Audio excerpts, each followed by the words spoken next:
Vamos seguir falando sobre eleições americanas aqui no Jornal da Manhã, agora com o professor de Relações Internacionais, pesquisador de Harvard, o Vitélio Brustolin, a quem agradeço mais uma vez a participação. Vitélio, bem-vindo, bom dia. Bom dia, Lívia. Prazer conversar com vocês. Bom dia a todos. O que explica esse recorde de participação no primeiro dia de votação antecipada por lá, na Geórgia?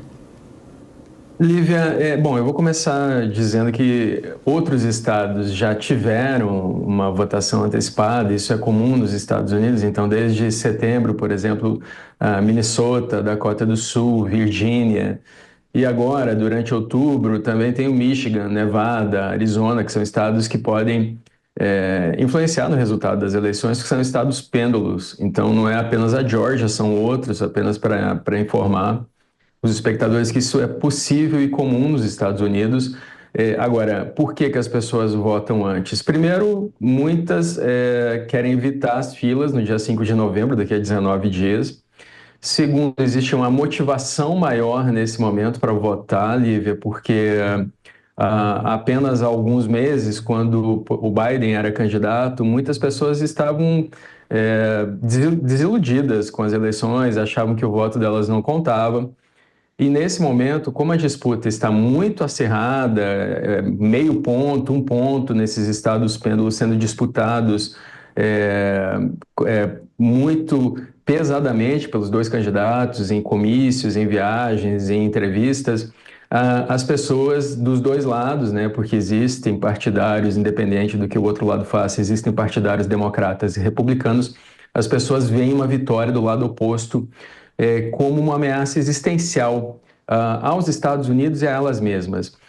Os democratas dizem que se o Trump vencer, ele vai acabar com a democracia nos Estados Unidos, e o Trump diz que se os democratas vencerem, eles vão levar os Estados Unidos para a Terceira Guerra Mundial.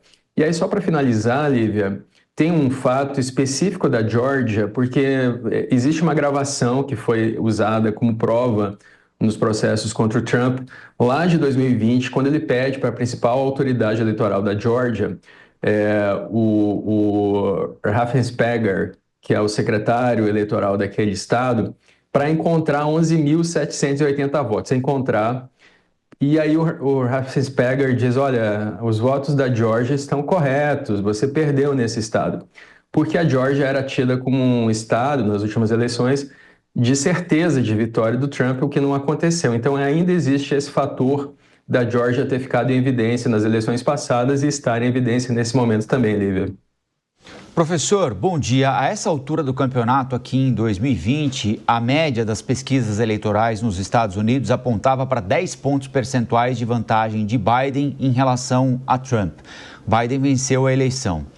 Em 2016, a média das pesquisas indicava uma vantagem de 6 pontos percentuais para Hillary Clinton, que venceu no voto popular, mas perdeu no colégio eleitoral. Neste ano aqui, há um empate técnico entre os candidatos, o que sugere uma disputa muito acirrada.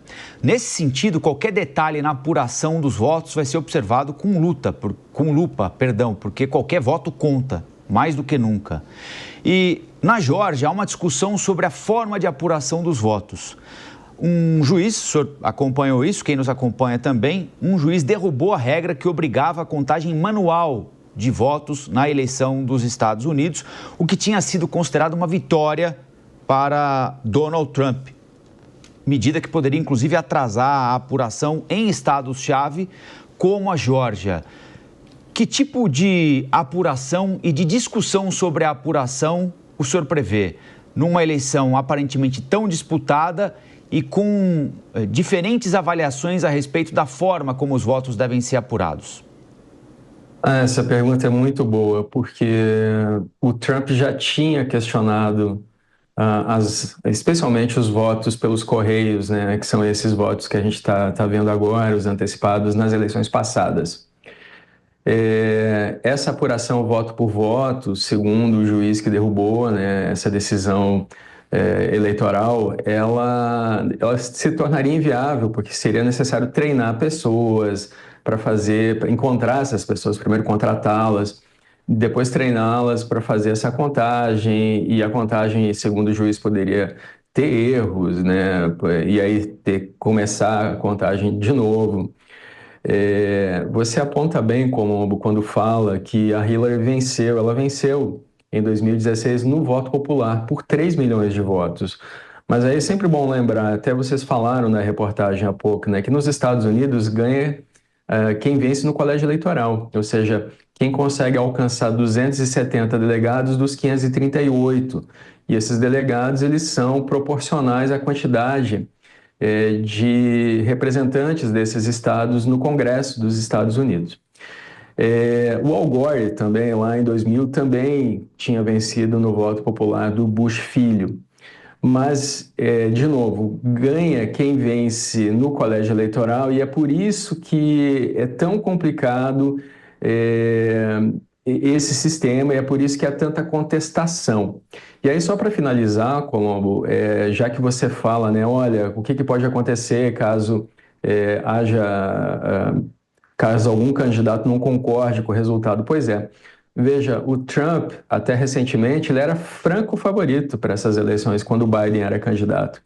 Tanto é que o J.D. Vance, o vice do Trump, ele não é um vice para juntar mais votos, porque ele tem um perfil muito parecido com o do Trump. Ele é um vice para substituir o Mike Pence, que era o vice do Trump nas eleições passadas, né, no governo passado, e que não aceitou a ideia do Trump de dizer que os democratas não tinham vencido aquelas eleições. E o J.D. Vance, inclusive, ele contesta as eleições passadas, ele diz que o Biden não venceu. Então o Trump escolheu um vice, que já era um vice para ser de governo, não era para ser de campanha, para juntar mais votos. Ao contrário da Kamala, que buscou no Walls um vice para buscar votos que ela não consegue. Né, de um eleitorado blue collar, né, operário, branco, né, na maioria, e com um histórico industrial. Mas, de fato, Colombo, essa decisão pode gerar contestação ali na frente. Nós conversamos com o professor de Relações Internacionais da Universidade Federal Fluminense, pesquisador de Harvard também, Vitélio Brustolin. Obrigada pela participação, professor. Um bom dia. Obrigado a vocês. Bom dia a todos.